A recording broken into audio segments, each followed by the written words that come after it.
Good day. I'm going to be discussing the literary terms for the test that will take place this Thursday. The actual test will open today, this afternoon, and will be available through Thursday evening.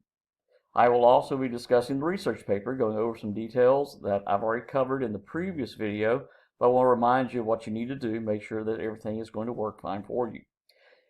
On the screen here, you'll see under the short story unit, you'll see I did include the literary terms list at that time. So you should have made yourself a copy and been going over these terms. As I mentioned last time, these terms are defined for you in the back of the textbook. There's a glossary of literary terms starting on page A1. I have also copied this list to the literary terms test unit. And this is where you will find the actual test that will be opening up. All you will do is click here and the test will open for you. So if you click, it opens, and I have a little detail about follow the instructions for the test. First part involves matching a term to its proper definition. The next section consists of short answer questions asking you to apply a term to a particular reading that we've done. And then the next part is multiple choice, where you'll have a comment about one of the works or some other aspect that you're asked to do, and then you will be given a choice of answers, and you'll click on the one that you believe is correct. You do have 90 minutes to answer this. There are 20 matching, 5 short answer, and 5 multiple choice. So really it's not a very long test, and so you have plenty of time to do this. This test does count 10% of your overall grade, so you want to make sure you do well with this one, and that will help your overall average. The list of terms, as I said, I copied it here as well, so you can click here and look at the terms. I have the list currently downloaded. And so I'm just going to go through these terms, giving you a shorter definition, if you will, compared to what is in the textbook. An allegory is simply a narrative. It's a story format in which every aspect is symbolic. The setting, the characters, the plot, everything is supposed to be representing some deeper meaning. So an allegory is a narrative in which all parts are symbolic. Alliteration is the repetition of initial sounds, where you have similar sounds at the beginning of a series of words, typically 2, 3, or 4 words in a row, and they all start with the same sound. Think of the tongue twisters that you learned when you were growing up. Peter Piper picked a peck of pickled peppers. You have all those P sounds right in a row. That's alliteration. It's repetition of initial consonant sounds, or initial sounds. An allusion it's not some sort of image that you see in the distance. No, that's an illusion. An allusion is a reference to something historical or someone historical, or to something literary or someone literary. When you see for instance, in a story, and there's a reference about Adam and Eve, or about the apple. That's going to be an allusion. You have to know about that particular story from the Bible in order to catch the meaning of it. There are a number of allusions that are used in the poem that you're looking at for the daily assignment that's due this evening over the love song of J. Alfred Prufrock. There are numerous allusions that appear throughout that particular work. And if you look at in the textbook, at the bottom of the text of the poem, at the bottom of the page there, they quite often, Kelly Mays, the editor, and those who worked with her, have given you the references about those allusions, what those are about. And so when there's a reference, for instance, in the room the women come and go, talking of Michelangelo, and those 2 lines are repeated later in the poem, you generally have to know who Michelangelo is to catch any significance to that remark. And that's what an allusion does. It has a subtext of meaning that you can read a work without knowing it, but if you do recognize to what is being referred, or to whom is the reference, you then gain a different level of meaning to it. It really helps in that way. Later in the poem, I've seen my head brought in upon a platter. Well, if you look at the footnote, that tells you that that's an allusion to the Bible. And so you have to, you don't necessarily have to know that, but it gives a whole nother meaning to that line. So that's what an allusion is, a reference to something or someone historical or literary. The antagonist is the individual or force that conflicts with the protagonist. And over here you'll see protagonist. Protagonist is the main character in a narrative, in a story. The antagonist is that which opposes the protagonist, that which opposes the main character. It can be a person. It can also be a force. When you were younger, you probably learned these words as, this is the good guy, that's the bad guy. Well, that's a simple way of getting it across. You don't necessarily have to have good and bad guys. For instance, some of you may have read the play Macbeth in high school. Well, in that particular play, the protagonist is Macbeth, but he's really not the good guy. After Act 1, he's really the villain within the play. He kills the king, Duncan. He has his best friend Banquo assassinated. So he's really not a good guy per se, but he is the protagonist. He's the main character. And so the antagonist in that particular play, when we get to the end of the play, it's Macduff, who actually is a good guy. So the antagonist is that which opposes the main character. The protagonist is the main character in a narrative. Move on. Apostrophe is not the punctuation mark. Rather, an apostrophe is a speaking to something or someone that is not present, or something that cannot respond. When you get into your car, maybe it's cold weather, and you get into your car and you put your key in and you try turning and nothing happens. The car is dead, and you start talking to your car. Well, the car's not going to speak back to you. So you're using an apostrophe as you speak about that car.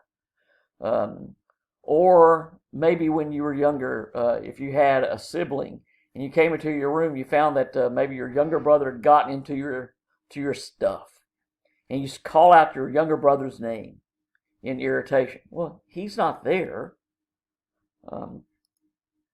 So he's not present, and he's not going to be able to respond to you, so you just use an apostrophe. You spoke to someone or something that is not present or cannot respond. And so that's what an apostrophe is.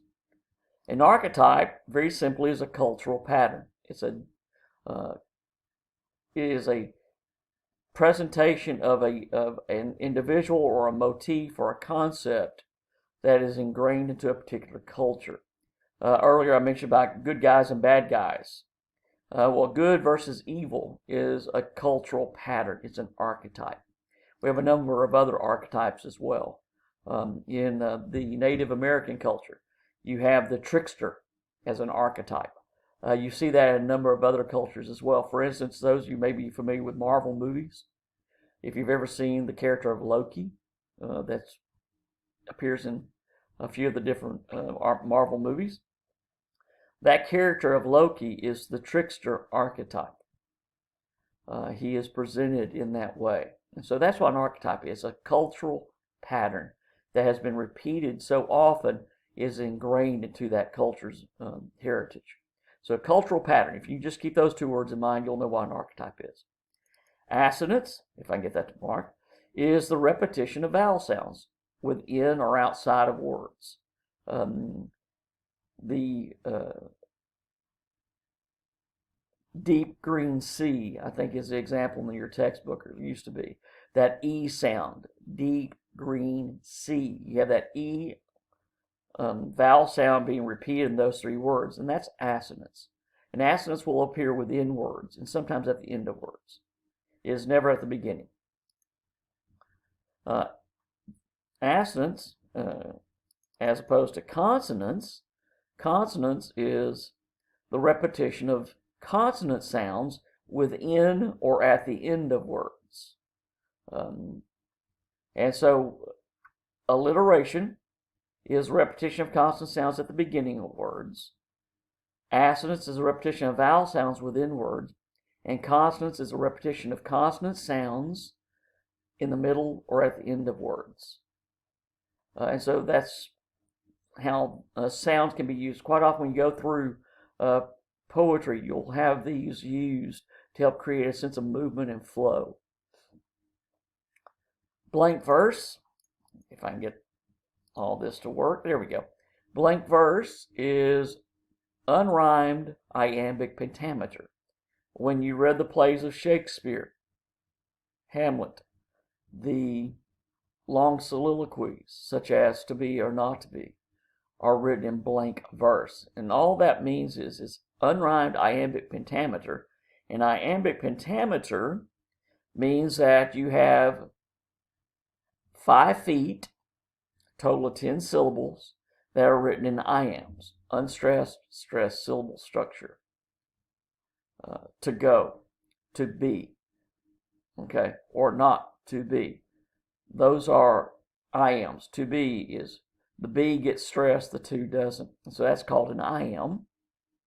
It's a foot that we use in poetry, and there's the word foot, which simply means a individual division of syllable structure.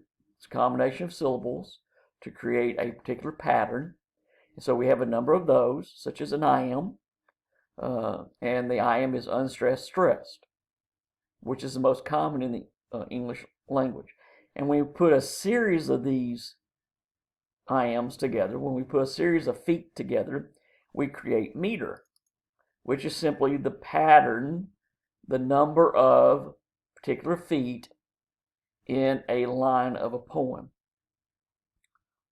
In the case of the play, Shakespeare is writing in blank verse, so they're actually sort of poetic.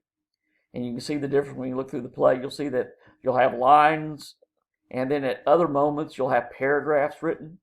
The paragraphs are in the what we call prose parts, and so he abandons blank verse at that time. But blank verse is unrhymed iambic pentameter. Iambic pentameter is a combination of iambs, a total of 5 penta, in a line, meter, of a poem, where you have a pattern of unstressed stress 5 different times. And each iamb represents a foot, a metric pattern of a combination of unstressed and stressed syllables. And together, feet make up meter, the pattern of syllable structure within a line. A caesura is a pause within a line of a poem. Typically, it's going to be emphasized by a punctuation mark. In the William Butler Yeats poem, the Lake Isle of Innisfree, I will arise and go now, and go to Innisfree. You have that comma that creates a caesura, a pause. Carpe diem is a philosophy, a concept of, it means seize the day in Latin, and it is a particular philosophy of living for the moment. Live for the day, live for the now.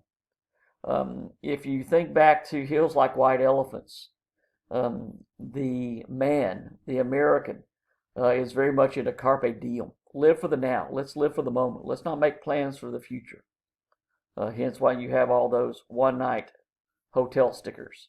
The stickers of the hotels where they spent one night. They're just living day to day. So it's carpe diem in that way. It's a philosophy of living for the moment, means seize the day. A character is a verbal representation of a living thing. It can be human or not human. For those of you who've ever read anything by Jack London, such as White Fang or The Call of the Wild, you'll know that he uses a number of animals in characters. The Jungle Book by Kipling, you have characters, but they're not human except for Mowgli. You have animals instead. So character is a verbal representation of a living thing in a narrative. The classical unities, when you read through your chapters over drama, you were asked to read particular chapters. The textbook talks about the classical unities of time, place, and action. Aristotle wrote the textbook about drama, wrote all about, it's called Poetica, it's all about literature. And in that one he says a good play must embrace and follow the classical unities. That means a play must be set in a designated time. It should only cover the same length that it takes to watch the play. So when you read through Oedipus, and it takes a couple of hours to read through it or to watch it being performed, well, that's all the time that the play actually covers. It only covers basically 2 hours from mid-morning to afternoon, and within those 2 hours, everything is learned. So it has to follow the time, means the play should cover only the time that it takes to view it. It is set in one place, one location. So time, place, one location. We never vary from the location. We're there at the palace. You don't go to all the different sites. You don't go off to the Delphic Oracle site. We don't see that. Rather, someone has been sent and comes back to the palace. Everything takes place there. And then it should concern a particular action. The whole play should focus upon one particular plot element, one focused element. And in this case, it's finding out who killed Laius. And so there you go. You have time, place, action. It should cover a designated time, same time to watch the play. It should be in one location, and it should focus on one particular event, time, place, and action. And unfortunately, Shakespeare is not very good at these. Shakespeare does not cover the classical unities very well. For instance, when you watch the play Hamlet, it takes 2 or 3 hours to watch the actual play, but the time the play covers is much longer. Act 1 starts at midnight of one day. Well, when you get to the end of Act 1, you're at midnight of another day. We've already covered a whole day from the start of Act 1, Scene 1 to the end of Act 1, Scene 5. And how much time passes between Act 1 to Act 2 is a little questionable. And then by the time you get to Act 5, you have probably covered several weeks, at least long enough for Laertes to have left Elsinore, gone to Paris to go back to school, to receive word that his father has died, be able to board a ship or travel across land to get back to Denmark. And so that's going to take several days, several weeks probably, for all that to occur. So the play doesn't cover a time that you actually are watching, which violates the classical unity of time. We change locations in the play. Beginning of the play, you're out on the walls of Elsinore. By Scene 2, you're inside the court of Elsinore. At Act 5, you're out into the graveyard. So you're constantly changing locations within that play, which again violates place. Now the focus is fairly strong on event, and that really is where, so time, place, action. Shakespeare does try to concentrate on action fairly well, but sometimes he doesn't even do that. If you think about Midsummer Night's Dream, well, the first action of the play, the first event, is supposed to be the marriage of Hippolyta and Theseus. Well, by the time you get to later in that act, it's the conflict between Oberon and Titania. And then there's the conflict between Aegeus and his daughter Hermia. And then you have every other complicated plot that's occurring. So the plot gets very, very complicated. A number of plot threads are weaving through Shakespeare's play. So he doesn't really have time, place, action centered as he should, according to Aristotle. Because classical unities, time, place, and action. The play should cover the designated time that it takes to view it. It should be focused on one location, and it should focus upon one key event, and that should be it for time, place, and action. Climax is the moment of highest interest within a plot. It's where everything reaches a particular emotional turn. Comedy, as opposed to tragedy. These are the two forms of drama. That means these two terms only apply to plays. Now, in 21st century terminology actually goes back to the 20th century. These terms get a little broader in their meaning, but for our understanding, these two terms of comedy and tragedy are only applied to dramas, to plays.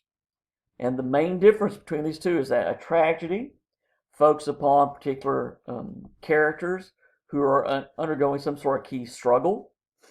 The focus should be that we see these events move very solemnly through, where you have the conflict continues to build, and the emotions get involved in the sense of we see a sense of despair, and that our main character must be a character who is flawed, and that these flaws are then going to lead to the downfall of this character. And that's really what we're looking at. Those are the main points of a tragedy. Now, a comedy is a play where everything is set up so there is conflict. There are problems that the main character is going to undergo. But our main character is not necessarily a character who is morally or emotionally damaged or has that moral flaw, that what we call the tragic flaw. The main character may not have a flaw per se that is going to be something that will bring about his demise. Think about again, Midsummer Night's Comedy. We don't see any flaws necessarily in Lysander. He's one of the main characters in that play. We don't see necessarily a flaw within him. We don't get much about him at all, really, other than he loves Hermia, and he seems to be from a good family, and that's about all we have. None of the characters within that play really seem to have that emotional or psychological flaw, and that's a difference within tragedy and comedy. Your characters are not necessarily flawed. The conflicts get emotional, but what we wind up with at the end of a comedy is that everything resolves in favor of our protagonist or protagonists, plural. Everything works out. Tragedy, the events turn against our main character, usually through his own or her own flaw, and we see the demise of that character, not necessarily death, but quite often it can be. In the case of a comedy, everything works out and the action resolves in favor of our main character. So that's really the difference that we see within a comedy and a tragedy. If you look in the textbook where it discusses about the nature of drama, Kelly Mays goes into the details about what makes up a tragedy and what makes up a comedy. So you can find that in your textbook. A conflict is a moment of tension that develops within a work. Again, we have it in short stories, we can have it in narrative poems, we have it in plays. We have in Hills Like White Elephants, I'll use that story again, we have that conflict between Jig and the American, the man, about what to do in regard to the operation. We see that conflict continues to come up throughout the story. Connotation, as I said earlier, as opposed to connotation and denotation. There it is up here. Connotation is the implied meaning of a word, where there's a sort of symbolic or different meaning to it, as opposed to denotation, which is the literal or dictionary meaning. For instance, in The Red Wheelbarrow, a poem by William Carlos Williams, the word red, so much depends upon a red wheelbarrow. The word red, denotatively, is simply a primary color. Connotation of that term, though, implies much more. We associate other meanings to it. We associate red with passion, with anger. Talk about, we have the expression seeing red, meaning you're really angry. We associate with passion, deep feelings. Coming up here shortly, and it's the decorations are already in the stores. We have Valentine's Day coming up, and in a little over a month. Well, we see red. We associate with love, passion, but it can also be associated with negative emotions such as anger. So that's a connotation. So a connotation is an implied meaning of a word as opposed to denotation, the literal or dictionary meaning. Consonants is one I've already covered. It's the repetition of consonant sounds within or at the end of words. I already did denotation. Excuse me for that popping up. Denouement is in a story structure. It is the resolution of a plot. It is the last lingering details where everything is literally unraveled, and that's what the word means. It means the unraveling of the plots, where everything is finally ended. Whenever, some of you may be familiar with some of the old television shows like Perry Mason or Matlock, where the lawyer is able to solve a case, and you have the confession on the stand, and then they went to commercial, and when they came back, Perry Mason is back in his office, and the other people are gathered there. His clients are thanking him for getting him or her off from the accusation. And they go, "How did you know?" And he sort of sums everything up, how it works out. That's what we call denouement. If you're familiar with the Harry Potter books, at the end of the last book, The Deathly Hallows, you have a little epilogue put on there. And that serves as a denouement. You get to find out what has happened to Harry and the rest of the people that you follow through 7 different books. Again, apologize, things are popping up. And so you have a denouement where you have, everything is wrapped up for us. A dramatic monologue, this is a type of poem in which a speaker reveals his or her personality through what he or she says. Think of My Last Duchess, one of the poems you're asked to read and you had the video to watch. Think of The Love Song of Jalfur Prufrock, the one that you're reading and working on the assignment that's due today. That whole poem, The Love Song of Jalfur Prufrock, is spoken by the character of Prufrock. And as such, you have the details of Prufrock's personality emerging from the details he offers, what he says, how he says it. Those give us an indication. If you look at My Last Duchess, and if you watch the video by Barker, he talks about how we see this character, not because of what somebody else tells us, but because of what the Duke himself reveals as he speaks. And so that's what a dramatic monologue is. It's a long poem spoken as if a speech by a character that reveals the personality of that character. An epiphany is a moment of insight, of clarity. In the story of A&P, at the end of the story, when Sammy goes outside, he's quit his job, you have a very telling remark. As he says, "I realized how hard life is going to be for me hereafter." But when Sammy makes that comment, he's had his epiphany. He understands that this decision to quit his job is going to impact him from that moment on. He's had his clarity, and that's what an epiphany is. It's that moment of insight. A flashback is a technique that authors use that puts past events inside the present flow of the narrative. So you have a throwback, literally, a flashback to past events. So it's the intrusion of past events in the present flow of the narrative.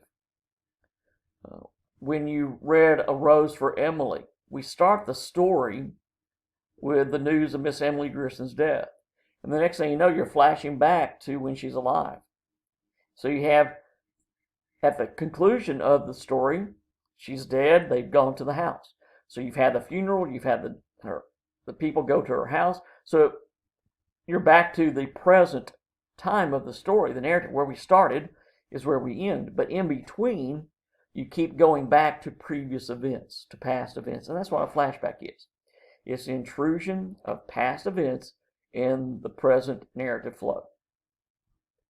A foil is a character who serves to emphasize traits either present or missing in a main character. Usually it's going to be the main character. Could be another character. Particularly it's going to be the main character.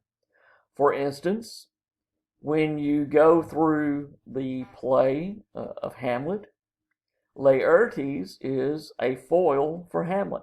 Hamlet learns that his father's been murdered. The ghost tells him in Act 1. And he thinks about doing something about it, and he considers about doing something about it. And by Act 5, he finally does something about it. Well, Laertes learns in Act 4 that his father's been killed. Polonius has been killed. And by the time Laertes reappears, he leaves in Act 1. When he reappears in Act 4, he's already set on revenge and has to be sort of calmed down by Claudius. Otherwise, he's going to act immediately, and he does. By Act 5, he is revenging himself against Hamlet. So he doesn't hesitate. Both of them are students. Laertes is going back to the university in Paris. Hamlet has been going to college at Wittenberg. So they both are students. So they're very similar. They're both from noble backgrounds. They're both the sons of prominent nobles. Polonius is a lord. Hamlet's father was king. So you have very similar backgrounds. And so they get to have this sort of mirroring of what each one is like. And that's really what a foil does. It mirrors traits either present and emphasizes or exaggerates those traits, or it mirrors traits missing from a character. So that's what a foil is. A foot, as I mentioned earlier, is the individual combination of unstressed, stressed syllables within a line of a poem, and together they make up the meter. Foreshadowing are hints that are given that an author will drop, little tips that if you pay attention to those, you'll recognize. For instance, in Story of an Hour, Chopin starts the story by saying, knowing how Mrs. Mallard has a heart trouble. Well, a heart trouble, that use of the word a is very significant because it gives us the hint that there's more than one heart trouble. As there's more than one type of heart trouble that Louise Mallard is suffering from. And that's the truth. That we have that hint earlier, and we see that later in the story. We have the hint also about the friend who, Richards, who only takes the time. Well, that phrasing of only took the time indicates a rushed progression, something that doesn't really serve to confirm the death of Brentley Mallard, or Mallard, you might want to pronounce it that way. And so Brentley, when he shows up alive, we've already had a little hint of that. The next word is hyperbole. Excuse me. Hyperbole is simply exaggeration for an effect. Children are really good at this. If they didn't get that particular present that they were crying for, they said, if I don't get it, I'm just going to die. Well, no, they're not going to die. They're going to be satisfied with what they receive for Christmas. But that happens frequently, where people exaggerates for, again, sorry for things popping up. I can't control those. The hyperbole is a technique that people will use to extend it. Some will say that you may have some critics who have offered the concept that Sammy's quitting his job, seeing himself as a hero, is hyperbolic. It's an exaggeration of the importance that he has. So hyperbole is exaggeration for effect, as opposed to litotes or litotes, which is understatement, usually using the negative to confirm the affirmative. Again, think of it this way. Typically, you may have gone and asked somebody, well, how did I do? And that person says, not good. What they really mean is bad. So they use not good, an understatement, to sort of soften this idea. And that's what litotes is. It's used to understatement for an effect, generally to mitigate or to ease some situation. So not bad would be one also, meaning you did good, or not good is trying to soften, saying you did bad. So litotes is understatement. Hyperbole is overstatement or exaggeration. Iambic pentameter I've already covered. It is 5 iambs, unstressed, stressed syllables in a line of a poem. An image or imagery, and this is how your book puts it in the glossary, so I have to put them together. An image is a particular instance of calling forward sensory experience. image is something that is going to recall for you a particular taste, a sound, a sight, something that you can touch. That's what an image is. It recalls a particular, it's a moment, an instance of recalling a sensory experience. Imagery is a technique of using sensory experience to create an effect. So that's what imagery is. It's the technique of using these sensory experiences for effect, whereas the image is the particular use of a sensory experience. Irony, we covered that early in the semester. There are three major types of irony. Your book will list cosmic, but really the three major types are verbal, dramatic, and situational. Dramatic irony is where the audience or reader is aware of details that the characters are not. Situational is where an event, something occurs that is not prepared or not revealed until that moment. And then verbal is typically it can be said saying one thing and meaning the opposite. And so that's verbal irony. When someone has something occur and goes, great, well, they don't really mean it's great. They mean the opposite of that. And so that's verbal irony, meaning saying something but meaning the opposite. Dramatic, the audience or reader is aware of circumstances that the characters are not. And situational is the revelation of some situation or some event that was not previously known. Litotes, I've already covered, it's understatement. Metaphor is a big category typically, but you probably learned it as a comparison.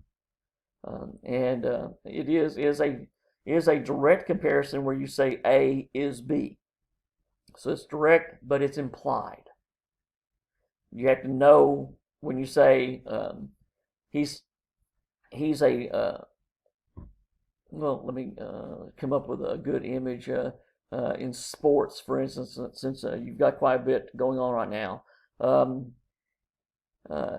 And so in football, when they talk about a particular running back like Derrick Henry, and they say he's a bull to tackle. Well, that's a metaphor. He's really not a bull. But what it means is he's just very challenging and difficult to tackle. And that's a metaphor as opposed to a simile, which is an indirect comparison in the sense of it's an explicit understanding of it, but it is saying something is like something else. Where you say he is like a bull in a china shop. And so you get that image very explicitly in your mind as opposed to the metaphor that is implicit, where you have to figure it out.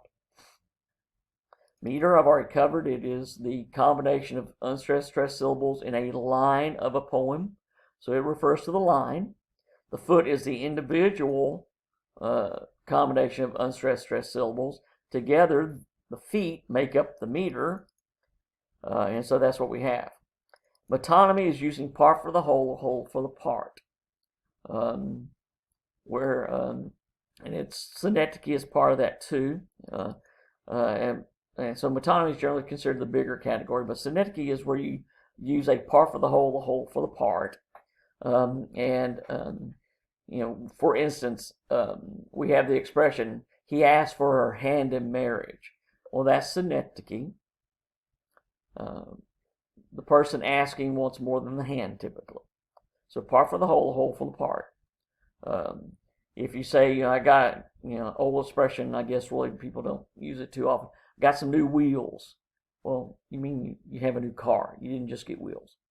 Metonymy is the association that is used, where something closely associated with something else is used in place. Today, the White House announced. Well, the White House didn't announce anything, but the White House is associated with the office of the president, so we know that when we say the White House today announced, we mean that someone who works in the office of the president made an announcement. So metonymy is association, and synecdoche is substitution. So Metonymy, you substitute something closely associated for something else. Synecdoche, you use part for the whole or whole for the part. A myth is a cultural story that reflects the values and traditions of a culture, where they're supposed to be taken as symbolic stories. They're not supposed to be taken literally. Narrator is the persona who tells a story. Some of you, when you're looking at the poetry, such as dramatic monologues or some of the other poems, the poems by Robert Frost, for instance, we have a narrator who is created. In the case of Stopping by Woods on a Snowy Evening, for instance, or The Road Not Taken, you have a narrator. That narrator is not Robert Frost. Frost wrote the poem. He's the poet. He's not the speaker in the poem. Rather, we have a first-person narrator. Just as when you read the story Sammy, and you were asked to write your brief paragraph discussing the use of the first-person narrative voice, how that functions to reveal the character of Sammy. We have that first-person narrator, so that's who tells the story there is Sammy himself. And through what he tells us, what he says, we get an impression of a young man. He's 19. He tells us directly that he's 19. But we also gain an impression of someone who is a little romantic in his views, sees himself as a hero, who is a little unsure of himself around women, around girls, who is also probably, he comes across as immature. All that told through the narrator.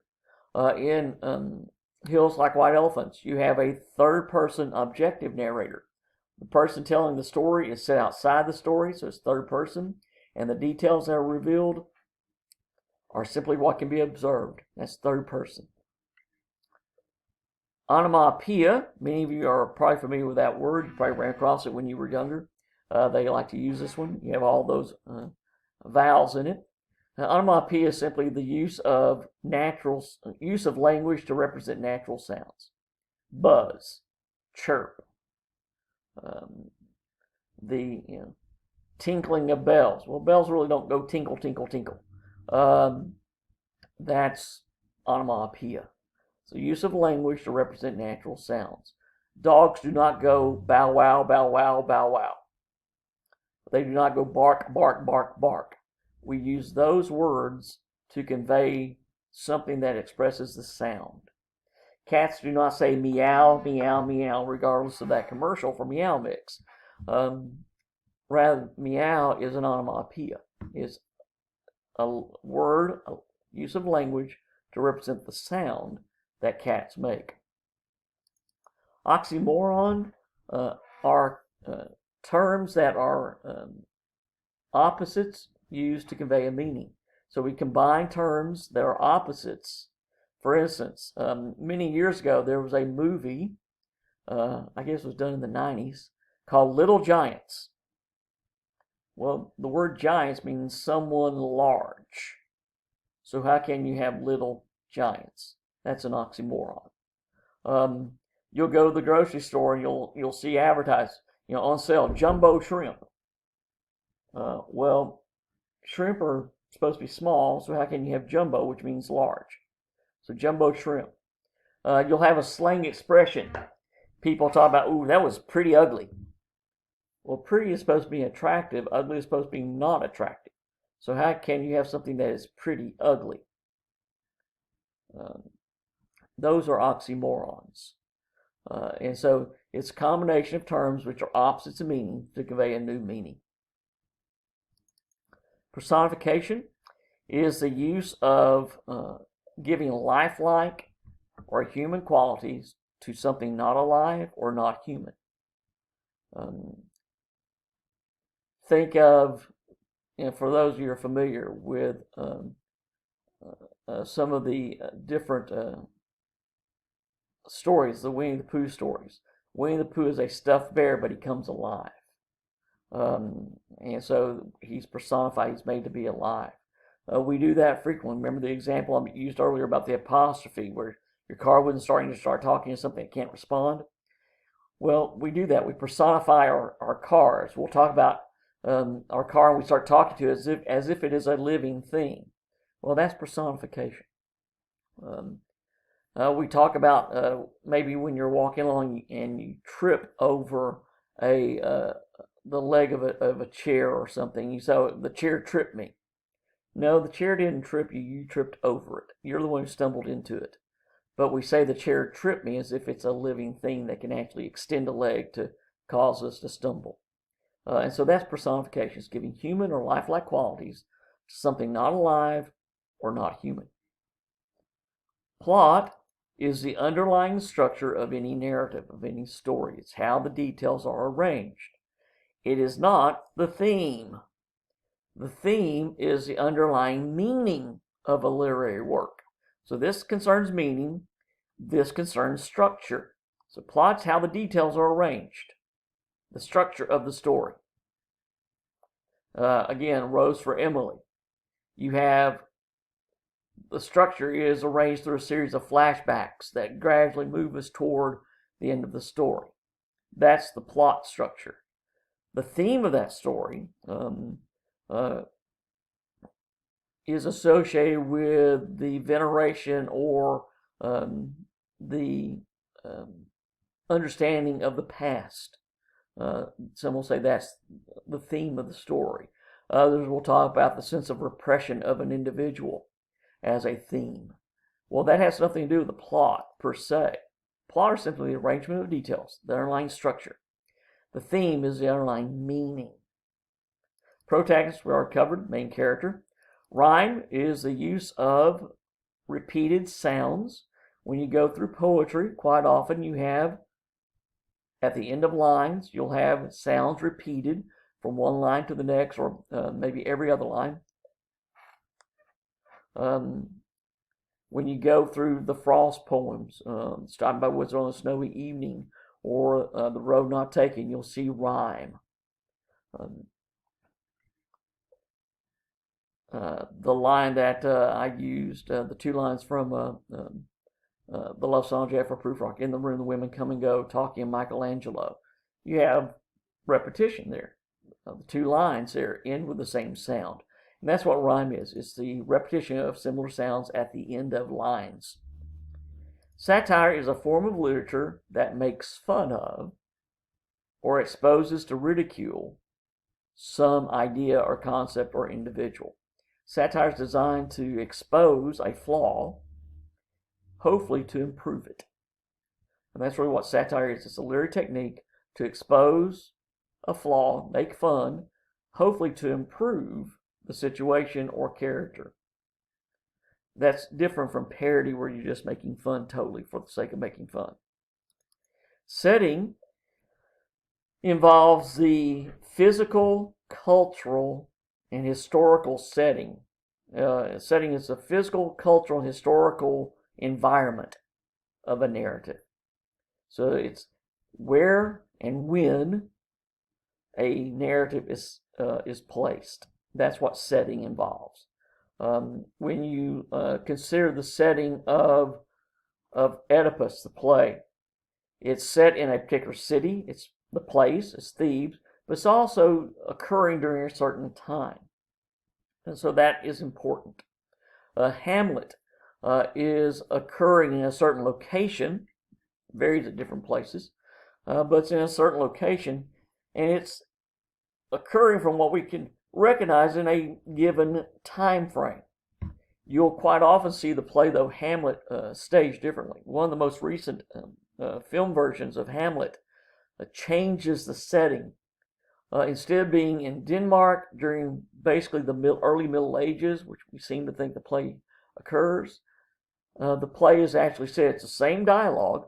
They follow the dialogue, but the play occurs in downtown Manhattan, and Elsinore is not the castle, it's a company. So things are changed very differently in that way. So the setting is changed. So the physical, cultural, and historical location of a story, of a narrative, is the setting. Similarly, as I already said, a comparison that is very explicit, using like or as typically, can use than as well. Soliloquy is a long speech that is a poem format, seemingly. It's a long speech made by a character in a play. Dramatic monologue is a long speech that is a poem made by a character. So a soliloquy has to occur within a play. A dramatic monologue will read like a long speech from a play, but it's actually a poem. So a dramatic monologue is a poem that is a long speech made by a character to reveal the personality of that character. A soliloquy is a long speech made by a character when he or she is alone on the stage. Think of the Hamlet soliloquies.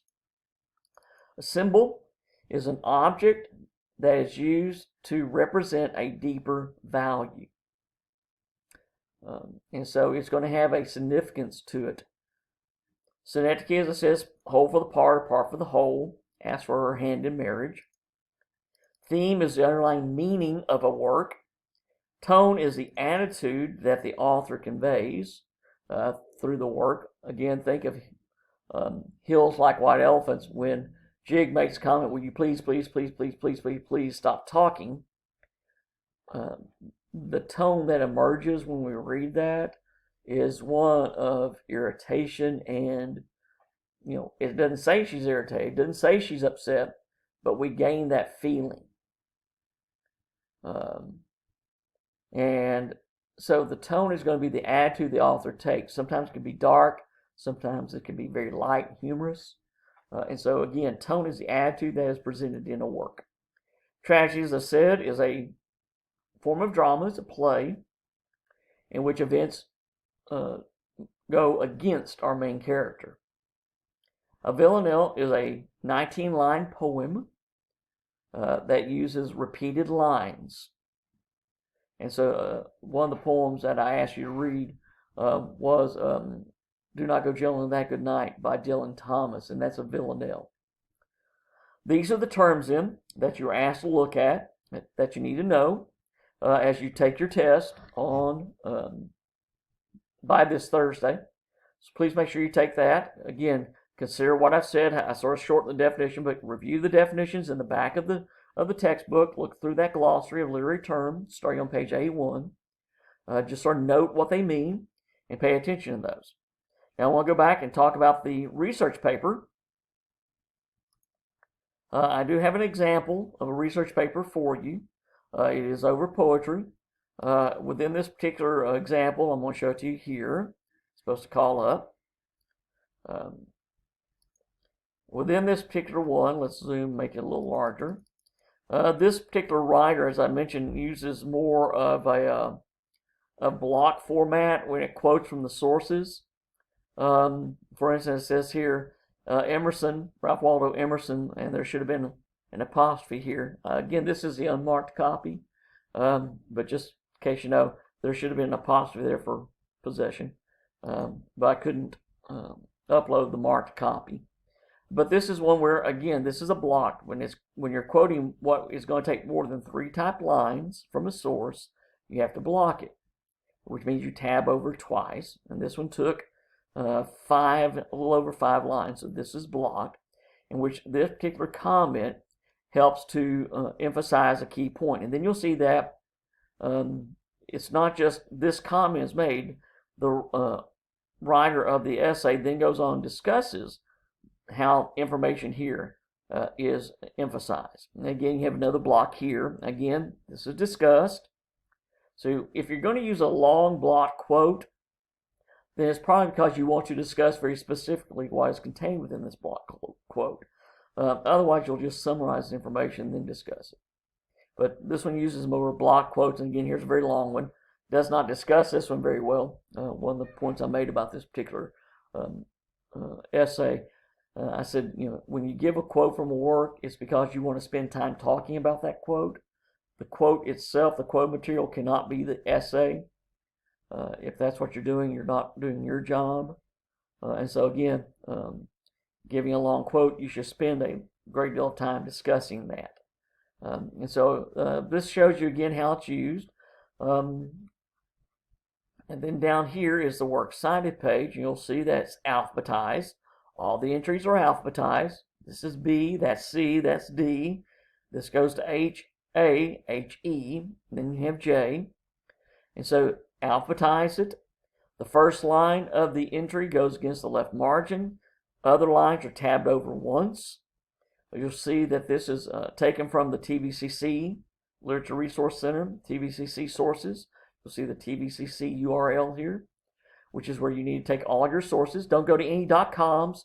Don't go out to Wikipedia.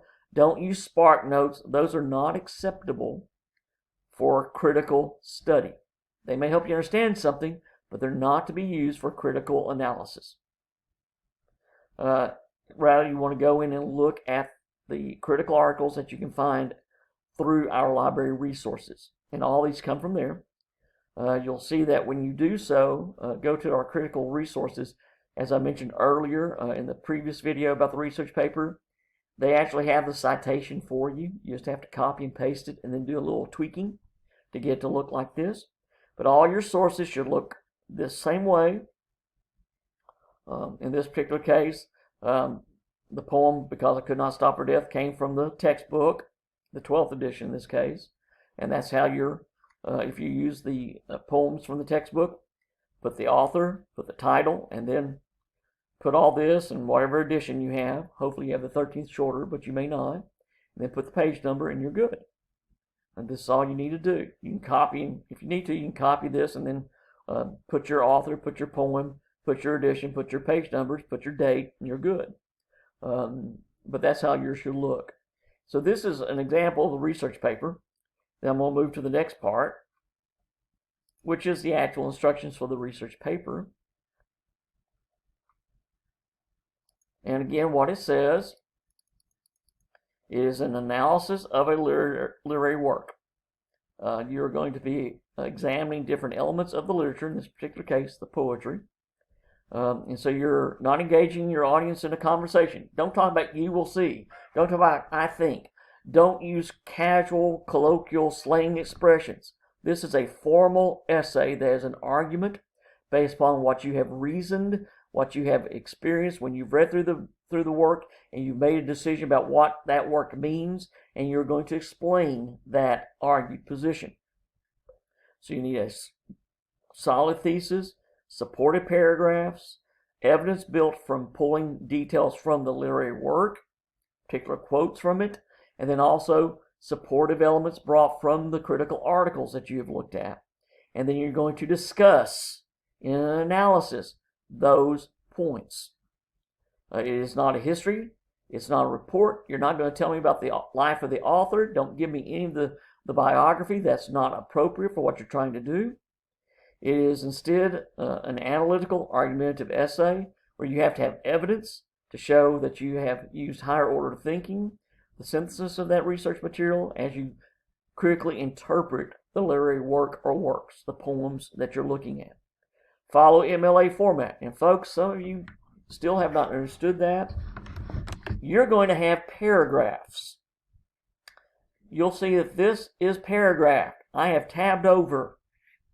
That's a paragraph, folks. Do not do this block that some of you have continued to use in your essays. Block format is for business letters. It is not for an essay.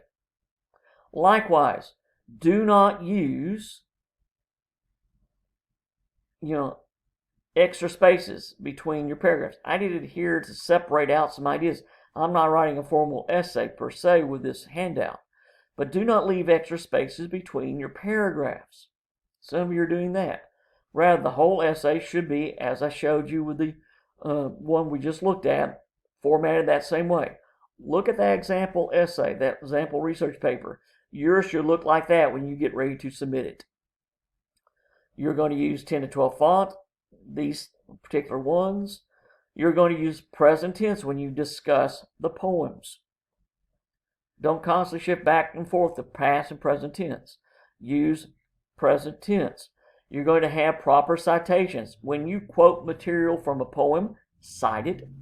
When you quote material from a source, cite it. That means parenthesis, name, page number or line number from the poem, close your parentheses, put your period.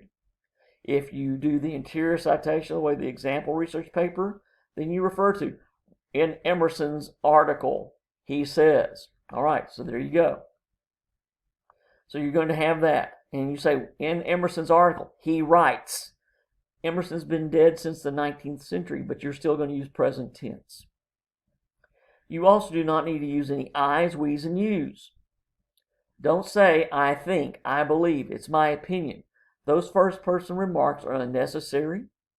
Make your point. If you want to say that I think Emily Dickinson offers a unique perspective about death, then state it. Emily Dickinson offers a unique perspective about death, period. We don't need the I think. Likewise, when you refer to Emily Dickinson, the first time, full name, Emily Dickinson. Thereafter, you refer to the writer by last name, Dickinson. Do not refer to Emily Dickinson as Emily in your essay unless you can show me that you and Emily Dickinson are best buds. And I want a recent photo of the two of you, signed by Emily Dickinson, which means I also want to see your time machine because she died in 1886. So don't call Robert Frost Robert. After your initial reference of Robert Frost, call him Frost. Same thing for Robert Browning, he's Browning. Do not refer to Langston Hughes as Langston, call him Hughes. Whichever writer you're using, the first reference is always the full name. Later references are the last name only. Keep that in mind. Do not use casual terms. Do not use slang expressions. Folks, a lot, two separate words, or even one word, is a casual expression, unless you're referring to a place where you plan to park or a place where you're planning to build. Don't say, I have a lot of information about, or a lot of times. No, it's often. And do not say, Frost uses the term woods a lot in his poem. No, he does it frequently. Do not use a lot. It's a casual, it's a slang expression. We do not use casual terminology in our essays unless you are quoting from a source. Same with contractions. Contractions are considered casual. You're not writing a casual paper. You're writing a formal essay. It's a formal research paper. Unless the quoted material has contractions, you will not use them. As it says here, this is a critical analysis of literary work, poem, or poems. You're going to focus on symbolism, maybe the tone of irony, maybe character if you're going to do perhaps Robert Browning's soliloquies. Maybe you want to talk about a couple of those or do an extended study of one.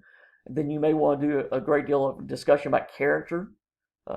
Again, go back and listen to Barker's commentary about the Duke in My Last Duchess and how that's revealed. When you get to the last few parts, I think it's around minute 45 of that particular video, about 44 minutes and some odd seconds, or right at 45 minutes into the video, he offers his thesis in which he expresses how the Duke should be considered.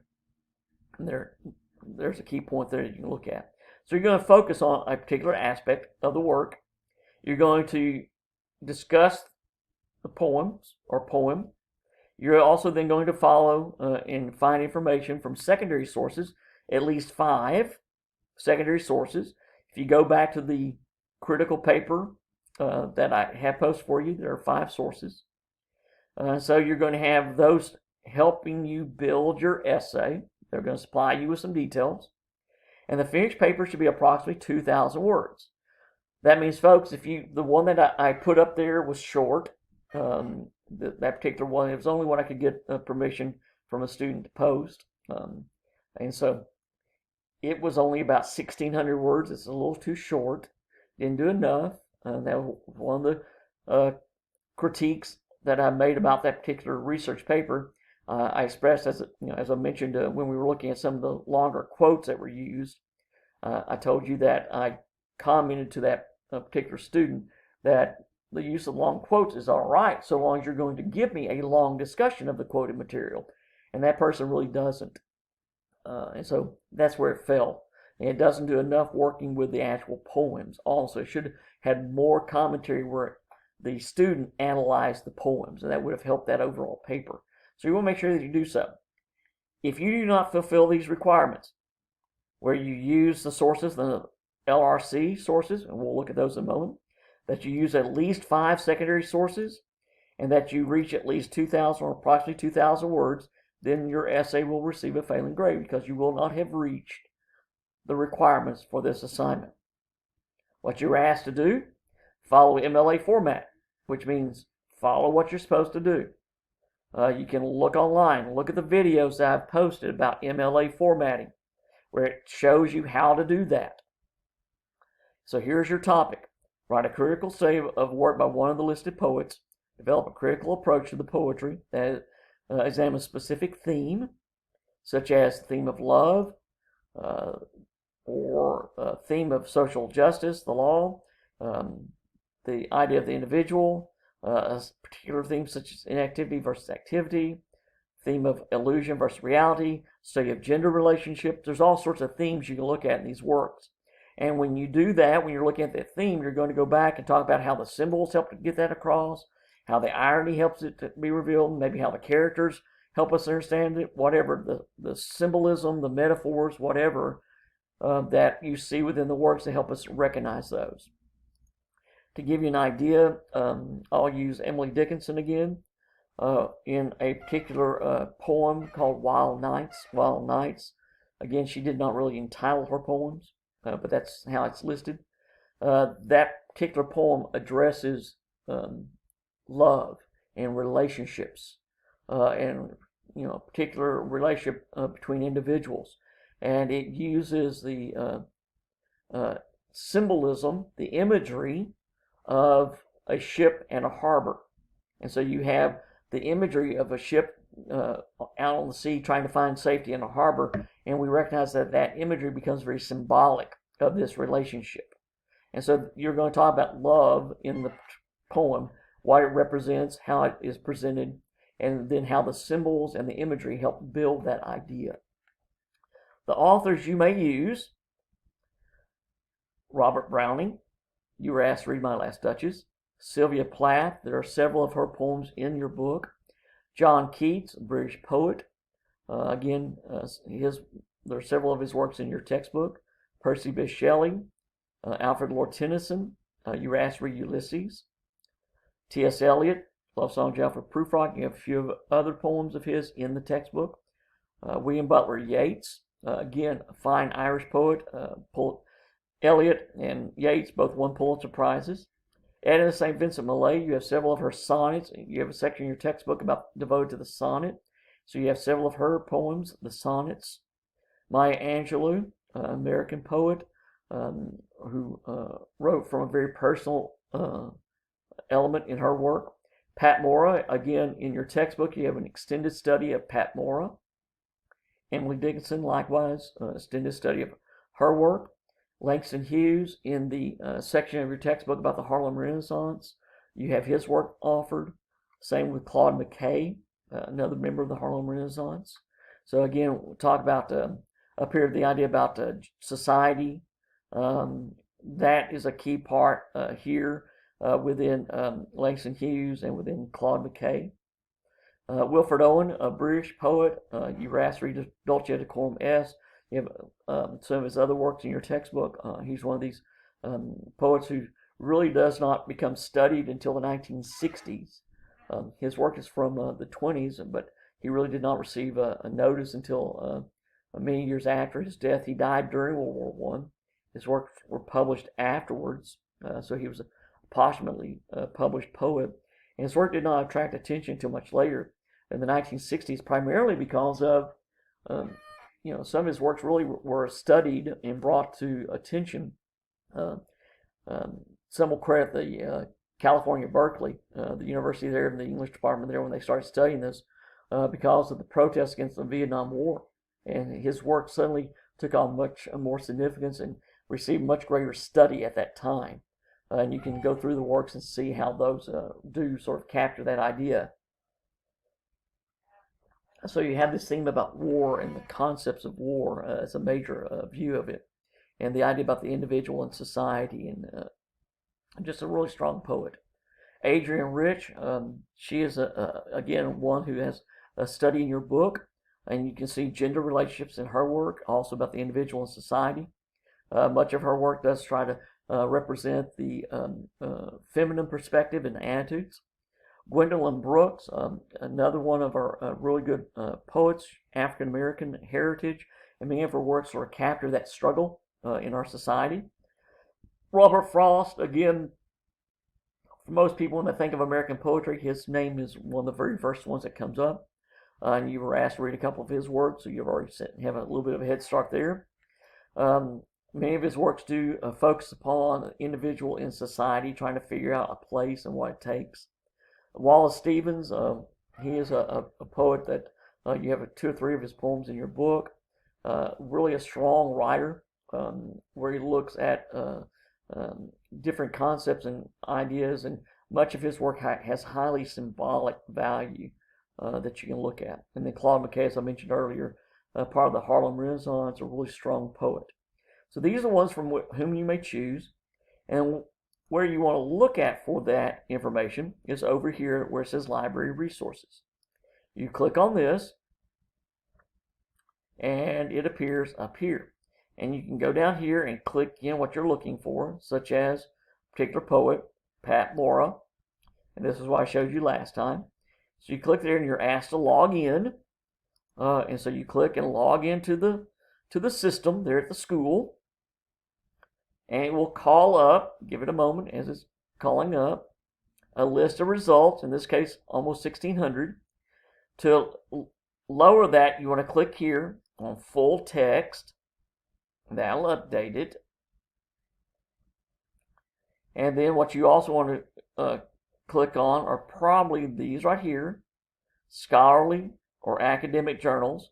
If you click on scholarly journals, you'll cut this down significantly to 108. So we went from almost 1,600 to 108.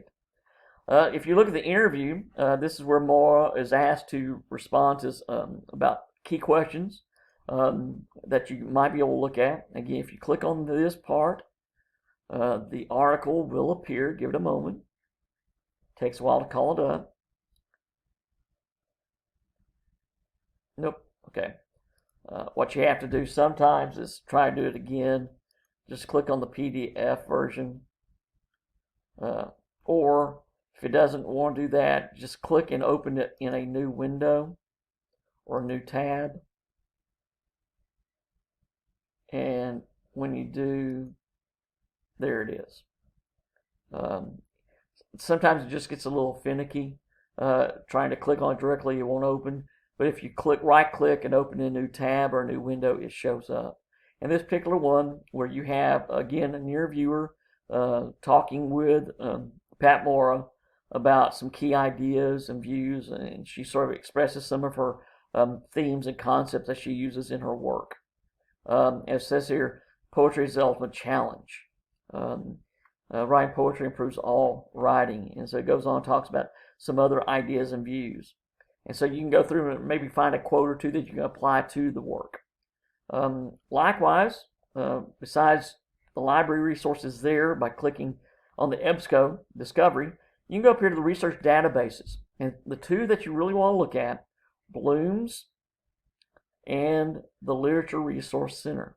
And we're going to go to this one first. This is from Gale, the Gale group, where they have a number of different articles that they put together from various journals. So give it a moment as it calls it up. Gale sometimes gets a little fussy with this. Doesn't always want to load, but we'll get there eventually.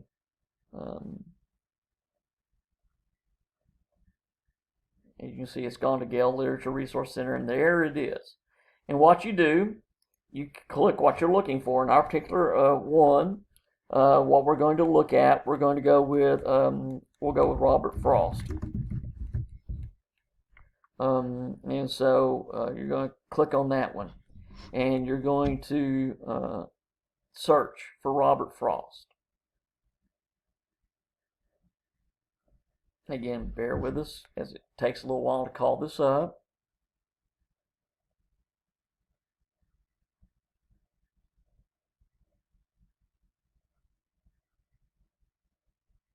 It just takes a little time. Again, you can sometimes get through this a little bit better by right-clicking and then opening a new tab.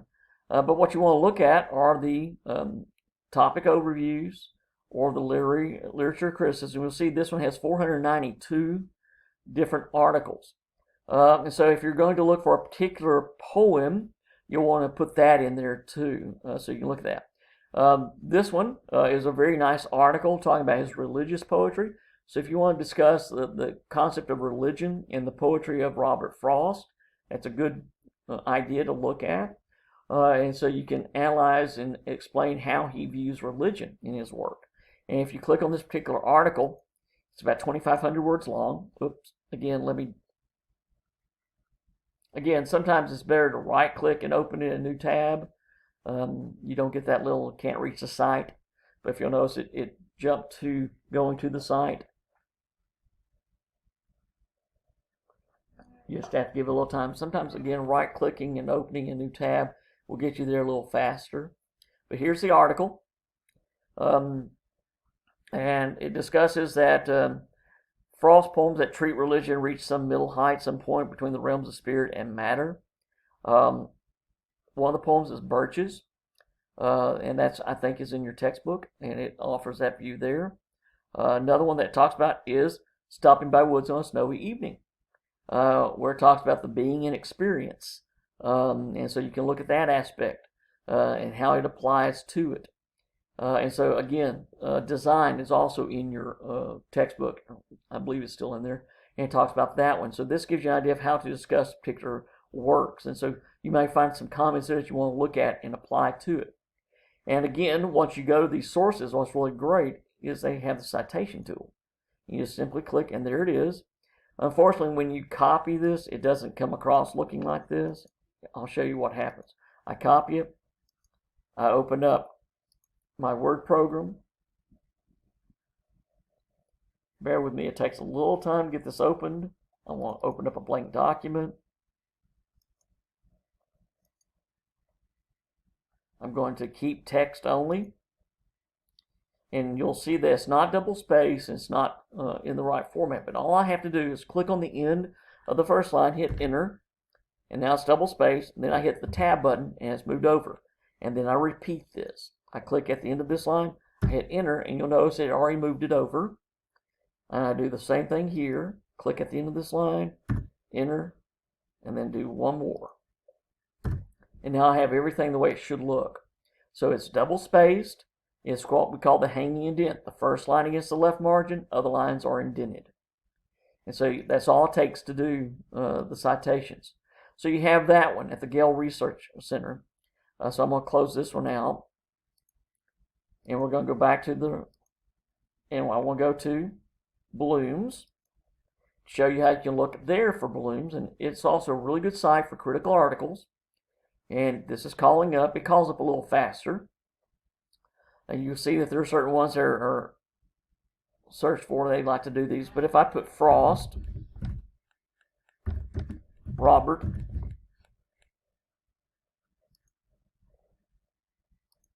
and I click on it, it gives you details. You want, a number of how to write about. This is one of the reasons you might want to go to Bloom's.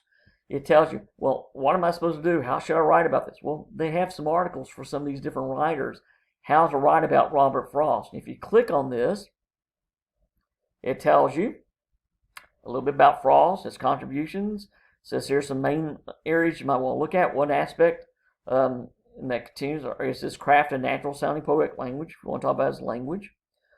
If not, there are other ways. His themes. Remember the major themes that you can look at. And so it tells you, here we go, topics and strategies. Themes in his work. Nature. His speakers. Death. And they give you sample topics. And they put them in the form of questions. And so if you look at this particular questions, and how they're set up, and you try to answer these questions, you're going to have your topic for your essay.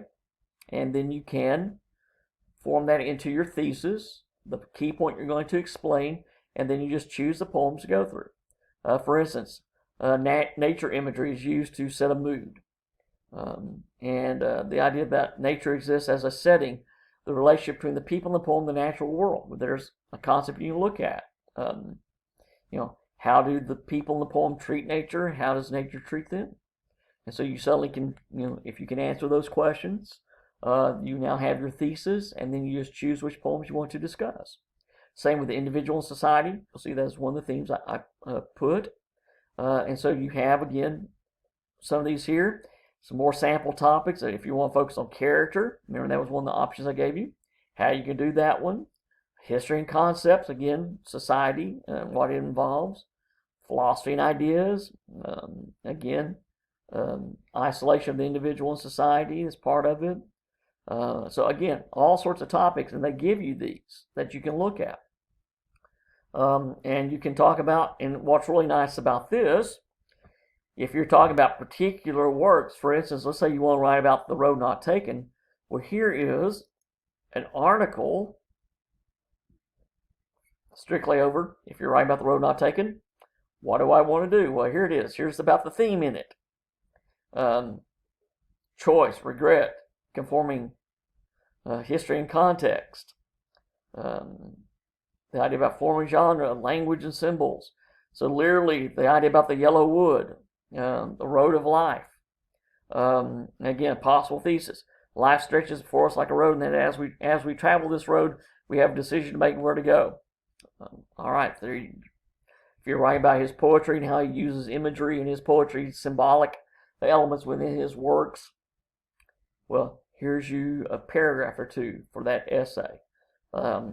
Likewise, if you go back up here, how to write about Stopping by Woods on a Snowy Evening.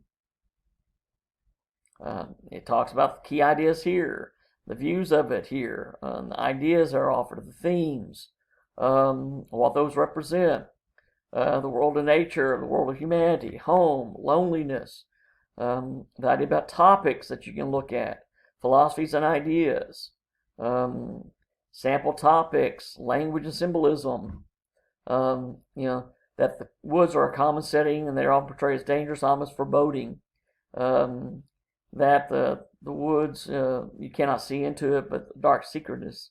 And so, again, the ambiguous imagery of the woods, what do they symbolize? Do they symbolize death? Do they represent eternity?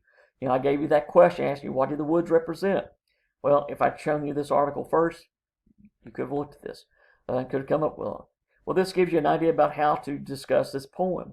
And if you're going to talk about his use of symbolism in the poem, well, here you go. His use of imagery and symbolism. Well, you've got 4 different paragraphs here you can add into your particular essay and discuss those. And so 2 or 3 of these poems, you suddenly have your whole research paper written, basically. So again, that's always useful. And so many of these authors, when you go to them, you'll have those particular ones. For instance, I'll give you Dickinson again. In case you don't know why I'm writing about Emily Dickinson, it's because I did my master's thesis over Emily Dickinson. And so I'm very familiar with her work and concepts and views. Well, here we go. And so again, how to write about Emily Dickinson. You click on it, gives you an overview, concepts about this, and what's really interesting, he offers, one of the difficulties to write about Emily Dickinson poetry is the temptation to write about Dickinson instead of her writing. And that becomes a key aspect. When you read Dickinson's poetry, do not always confuse, in fact, most often do not confuse the narrator, the I in the poem, with Dickinson herself, because they're not the same. Some of her poems do have sort of a confessional aspect to it, but she creates these personas in her poems that are distinct from her. And so you have to recognize that. And so, for instance, if you were going to write about, well, let me see if I can find the one about Wild Night. I can't remember if they have this one or not.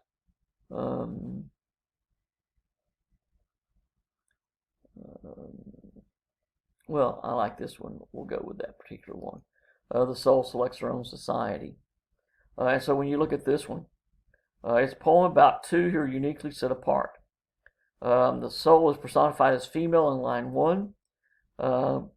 And you see this exclusiveness of the soul, so you have themes about this, about the individual as opposed to society. Remember, that's one of the themes I put in there, so I chose this one. So you have the idea about society, the idea about the poem maybe being a love poem, self-reliance, again, that's individual versus society that I mentioned earlier. The idea about the soul, divinity, religion, use of symbolism, the soul as a house, the stone, how it's used. Again, if you take each one of these for part of your essay, you can develop it in that way. Comparison contrast essays where you take other poems by her and how those are used. Again, that's what you would probably want to do in this research paper anyways, use more than one of the poems. So you can look at how that's done. And again, what you have here, if you're using that particular one, you have citation. And for all the Bloom's articles, they have citation. Again, copy it.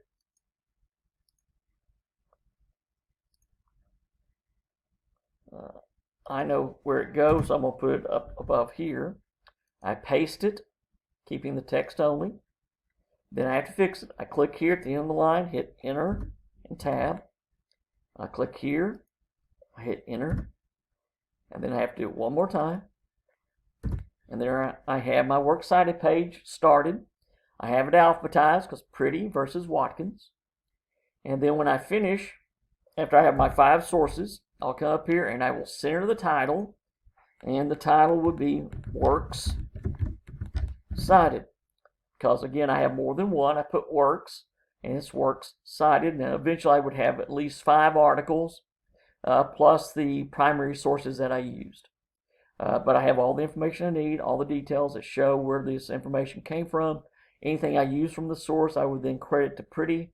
Anything I use from Watkins, I would credit to Watkins in looking at that particular article. And so this is what you would go through, and it can help you figure out some details. Then if I go back and I want to use not the how to write about, but I want to use a particular article, then I would come up here and I could click on criticism. And I can look at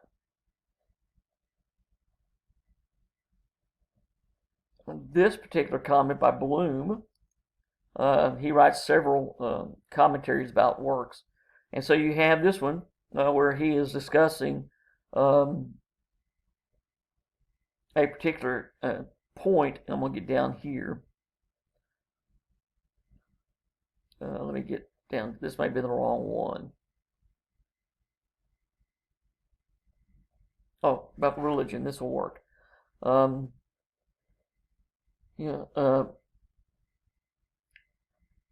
This idea about if Circumference or Dickinson, if you want to use the persona representing her, is the bride of all, of the authoritative judge, then all two somehow had to be detached from the center. And then you'll see it gives the quote of the poem, but then it discusses all this. And so you have the details and this idea about the manifesto of self-reliance.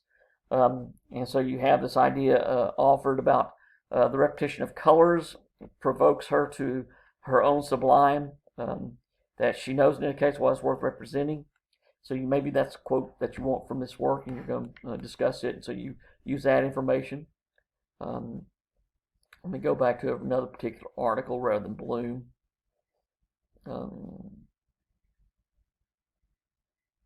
Love, Terror, and Transcendence. This is an interesting article. And again, this is by Glenn Hughes. This idea about the spiritual exploration detailed in Dickinson's poetry manifests an ongoing struggle with and aversion to many core tenets of the Christian religion. And so this is a key point, this idea that Dickinson, in conveying religious ideas, does not always conform to the standards of religion of her era. And so, again, that's this view here that's offered. And it's an adequate comment that's offered. In fact, this is the idea that when I wrote a master's thesis back in 1981, that's what I explored and explained, was about the religion of Emily Dickinson and how she did not necessarily fit with the tenets. That she really reacted against the teachings of religion in her era. So you would use something along those lines. Again, you'll see this is an article from 2014. So her religious views are still being discussed. I did it over 40 years. Well, right at 40 years ago is when I wrote my research master's thesis. And so, again, you have those. Again, the citation is right here. Simply copy it. Go to your page. I'm going to put it here because I know it was written by Glenn Hughes. I paste it, keeping the text only. And then I fix it. Click on the line, hit enter, and then tab. Go to the next line, hit enter, it tabs it over, then I hit click and there, and I have it set up. So that's how you want to set up your research paper. So what you have then through Bloom's, and I'm going to close out the Bloom's, through Bloom's and also the Literature Resource Center, and then also through the larger one here. I'd have to get this all set up for us. You can go into the EBSCO Discovery again and look there. It's if I refresh this, I'll have that. There it is. If you click down here and go from there, you can access articles as well. So this is where you want to look for your articles to help support what you're going to discuss in your research paper. The research paper itself, as we click over here and you'll click down to it, you will enter this way. Do not forget that you also still have the literature terms test to take by Thursday. The research paper must be submitted by Friday evening. So you click here, scroll down and click load research paper in the new window. You'll see that's the same way we always have done it. And so you have that. The semester technically is over on Friday evening, January 8th. Technically, they said we're supposed to be through by 5 o'clock on January 8th, i.e. the end of a workday. I have it opened a little longer for you, and I will be grading these as they come in. I will get those marked, and my goal is that by Saturday evening or definitely by Sunday afternoon, have all the research papers graded, have all the literature terms test graded, and so you'll be able to see your final average for the course. When you take your literature terms test, please make sure you've reviewed the terms, go through them all, write down a brief definition for you on that printed sheet that hopefully you've made for yourself. And then when you take the test, what's going to happen is when you go in there to take the test, and you'll have, take the test, you'll have actually take tests. I have preview. It'll call it the matching first. And so you have a term show up, and you have to match it to a meaning. And you'll do it that way. And then one at a time after that, you're going to have the short answer questions appear where you'll type in your answer. And then after that, it can shuffle them at times. So you may wind up having multiple choice questions also. But again, you just click on the which of the multiple choice answers you believe is correct. So you'll want to take the test, and then you have to submit your research paper. Hopefully this has helped you some to understand what you're supposed to be doing. If you have questions, you can send me emails, and I will try to answer those. Do not wait until January 8th, though, to send me a question about the research paper. I may not be checking them all day long, and so I may not see your email until later, and you may not get the response as soon as you need it. Again, hopefully everything is going well for you. If you have questions, try to contact me. You need to be finishing out the daily assignment over the Love Song Jail for Prufrock. Get that submitted. Then start preparing yourself to take the literary terms test. It opens this afternoon. And so you have until Thursday to take it. Again, once you start it, as it says here, let me click on this one more time. Make certain you review the terms before you begin. Once you start the test, you cannot stop and start over. You only get one chance to take the test, and it doesn't allow you to go back and forth. And you do have 90 minutes up, so you can spend your time working on that one. So again, hopefully this will help. I've already covered most of this information about the research paper before in the previous recording. which I posted, under the short story unit here. So you can go back and review that one. And then also go back and review this one that I'll be posting soon. I'll post this under the research paper, and I'll send you an announcement about that one saying where it's posted. Again, hopefully everything's going to go well. And again, I'm looking forward to reading your research papers.